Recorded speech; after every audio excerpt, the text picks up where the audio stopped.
Chapter 3. Another something wonderful. Superfudge. Life at our house had definitely changed. Dad would come home at night with an armful of grocery bags and fix our dinner. The washing machine was always running. Every time Tootsie had a feeding and was burped, she'd spit up. She had to change about 6 times a day. Fudge started wetting his pants again, and then his bed. Mom and Dad said he was just going through a phase and that if we were patient, it would pass. I suggested putting him back into diapers, but nobody else thought that was a good idea. One afternoon, Mom started to cry right in front of me. "What's wrong?" I asked. "I'm just so tired," she said. "There's so much to do. Sometimes I think I won't be able to make it through the week." That's what you get for having another baby, Mom, I told her. That only made her cry harder. I don't like to see my mother cry.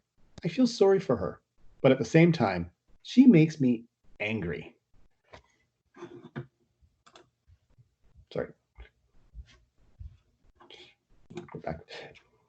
Grandma came over a few days a week to help, and Mom hired Libby Tubman to take care of Fudge after school. I stayed at Jimmy Fargo's until dinner time.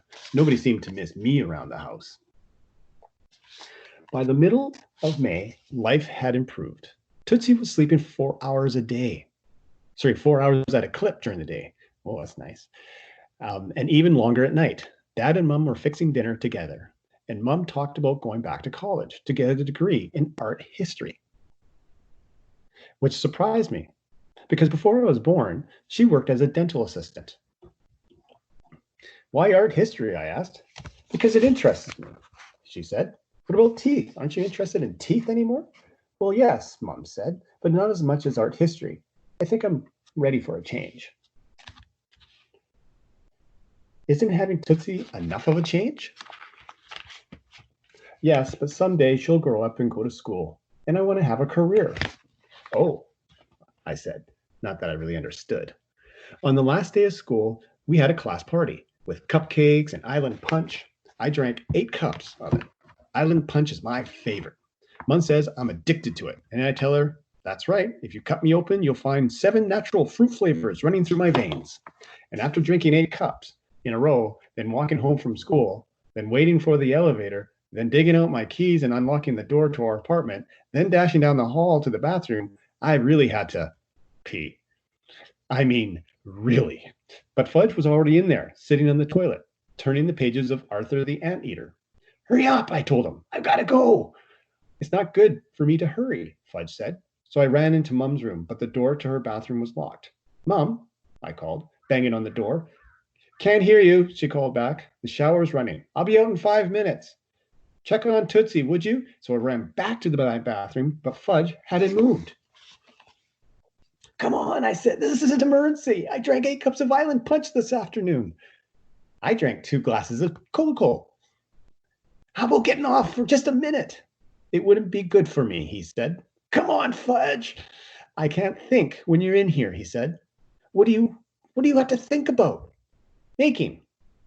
I could have lifted him off, but now that he's stopped wetting, we're all supposed to encourage him to use the toilet. So I ran down the hall again, thinking Tootsie has it easy. She lets it out whenever she has to go.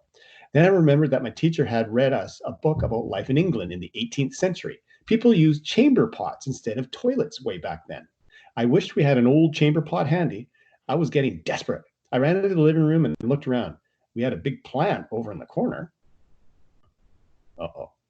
It stands more than 5 feet tall. Should I? I wondered. No, that's disgusting. I thought, but when you have to go, you gotta go. I reminded myself, and then I loosened my belt buckle. As I did, Fudge called out, "Okay, Peter, I'm done. You do the flush." Fudge refuses to flush the toilet. He's afraid he'll go down the drain. But this wasn't the time to convince him he was wrong. I raced down the hall and relieved myself. Fudge watched. He was really impressed. "I never saw so much at once," he said. "Thanks," I told him. That night, we were all sitting around in the living room, watching TV. I was holding Tootsie on my lap. She let out a soft little sigh. She's a lot like Turtle when he's asleep. I can tell what kind of dream he's having by the noises he makes. And sometimes when he's having a nightmare, he cries out and shakes. Then I pet him until he's calm again. It's the same with Tootsie. She'll be fast asleep, but she'll make these little noises or cry out and wiggle around. Other times, she'll work her mouth just like she's sucking on a bottle. I guess she dreams about eating a lot, but the little sighs are my favorite because then I know she's content and she feels so warm and soft lying in my arms that way, and I feel kind of good all over. As soon as the show was over, Dad snapped off the TV, turned to face us, and said, "We have some really good news for you boys." "Oh, no, not again," I said, looking down at Tootsie. Mom and Dad laughed. No, something different this time," Dad said. "Is it interesting?" Fudge asked, racing his little cars around the room. Vroom, vroom, vroom. "Yes, very interesting," Mama said. "Well, don't keep us in suspense," I said. "Let's hear it." "Is suspense like privilege?" Fudge asked. "No," I told him. "Now, be quiet and listen." I looked at my father. "Well?" I asked because their idea of something interesting and my idea of something interesting are not necessarily the same. "We're moving to Princeton," Dad said. "We're what?" I wanted to jump up, but I couldn't, not with Tootsie on my lap. "Is Princeton near the park?" Fudge asked, running his little red car up and down Mom's leg. "No, you dummy," I said. "It's in New Jersey." "Is New Jersey near the park?" he asked. "Not Central Park," Mom said. But you won't need Central Park," Dad said, "because you'll have your own backyard." "What's a backyard?" Fudge asked. "It's like a small park," Mom told him. "My own park?" Fudge asked. More or less, Dad said. "What about art history?" I said to Mom. "What about it?" she answered. "I thought you were going to go back to school to study art history. Princeton University has an art history department. I may take classes there." "It's just for a year," Dad said, looking at me, "to see how we like being away from the city." "Away, away, away," Fudge sang. "You can't have a conversation in front of that kid. It's useless." Couldn't my mother and father just see that? "We're going next week," Dad said. "What about Maine?" I asked. We always go to Maine for 2 weeks in the summer for our vacation." "Maine spells Maine," Fudge sang. Maine. "How do you know how to spell Maine?" Mom asked Dad. "I have no idea," Dad said. "So what about it?" I pressed. "Are we going to Maine?" "We're going to Princeton instead," Dad told me. Instead, Fudge babbled. "Shut up!" I yelled at him. And then I said just as loud, "I hate Princeton." "You've never been there before," Mom said. "Oh, yes, I have. We went to visit some dumb friend of yours, and they served us this disgusting dinner like shrimps and mushrooms and spinach, all mixed together. And I was so hungry, but they wouldn't give me anything else to eat, not even an extra piece of bread. Oh, I remember." "Oh, that's right," Mom said. "I've forgotten all about that day at Millie and George's house." "You forget everything that's important." "Look, Peter," Dad said, "we were hoping you'd be pleased about Princeton. We've already rented a house there. In fact, we've rented Millie and George's house. They're going to go to Europe for a year." "That old dump." "It's not a dump.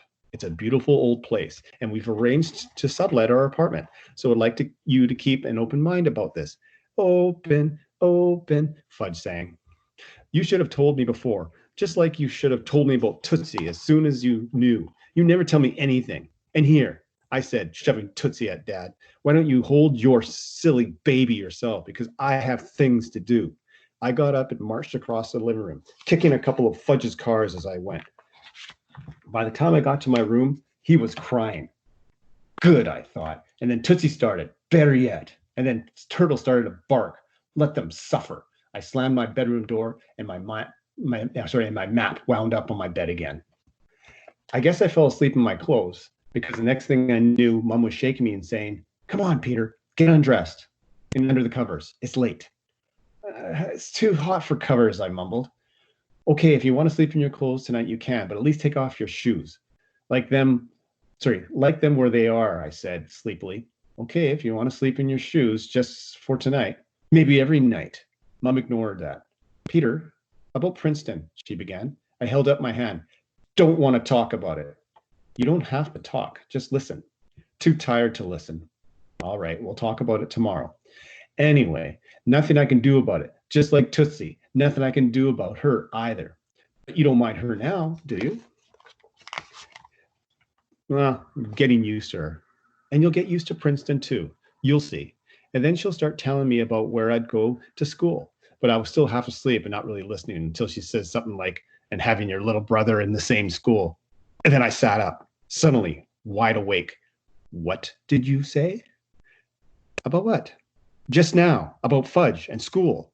Oh, well, we've had him tested, and even though he's a little younger, we're going to be able to enroll him in kindergarten. After all, he has a full year of preschool, and you know he can count by tens and recite the alphabet, and he knows his months and days of the year and weeks and colors, and well, he can even spell Maine. Yeah, I said. We all know the kid's a genius, but you said something else about him going to the same school as me. That's right. Well, you'll be in the 6th grade and he'll be in kindergarten. Won't that be fun? Fun? That did it. I jumped off the bed and grabbed my Adidas bag. You think it's fun to go to a new school? I don't even know anybody there. And now I definitely don't want to go to school with my little brother of a monster. You don't understand anything, do you? I opened my dresser drawer and dumped my clothes into the bag. This time I'm really leaving. Peter, honey, Mom said, you can't run away every time you hear something you think you don't like. I don't think it. I know it. Even so, running away doesn't solve anything. Maybe not for you, but it does for me. And I tossed in my baseball glove, my favorite jeans, half of my Mad magazines, a few of my smaller maps, and a couple of tapes. Shall I make you a peanut butter sandwich to take along? Mom asked, smiling. Don't give me any of that little boy stuff, I told her, because I mean it. I'm leaving. She stopped smiling. I can understand how you feel, but Daddy and you don't think the same way as me. I'm beginning to see that. And if you cared about me at all, even just a little bit, you wouldn't have done this. You wouldn't have. Peter, we care about you a lot. That's one of the reasons for moving to Princeton. And we didn't even get to tell you the really big news. Oh, there's more, I said. Well, I can't wait to hear this. Daddy's going to take a year off. I stopped packing. He quit his job at the agency? No. He's been fired? No. Then what? He's taken a leave of absence.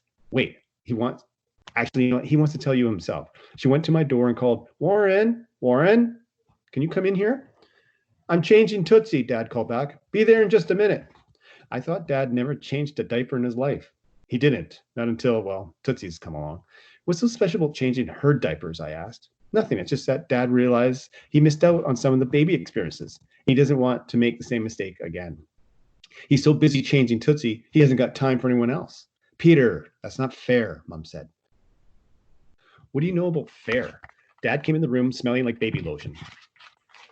I told Peter you have a surprise for him, Mom said. Oh, yeah, I'm taking the year off, Dad said, and that way I'll have more time to spend with my family because I'll be working at home. I'm going to write a book. A book? I said. That's right, on the history of advertising and its effect on American people. Can you write something like a little more interesting? I asked, like a book about a kid who runs away because his parents decide to move without asking him first? That sounds like a good story, Dad said. Maybe you should write it yourself.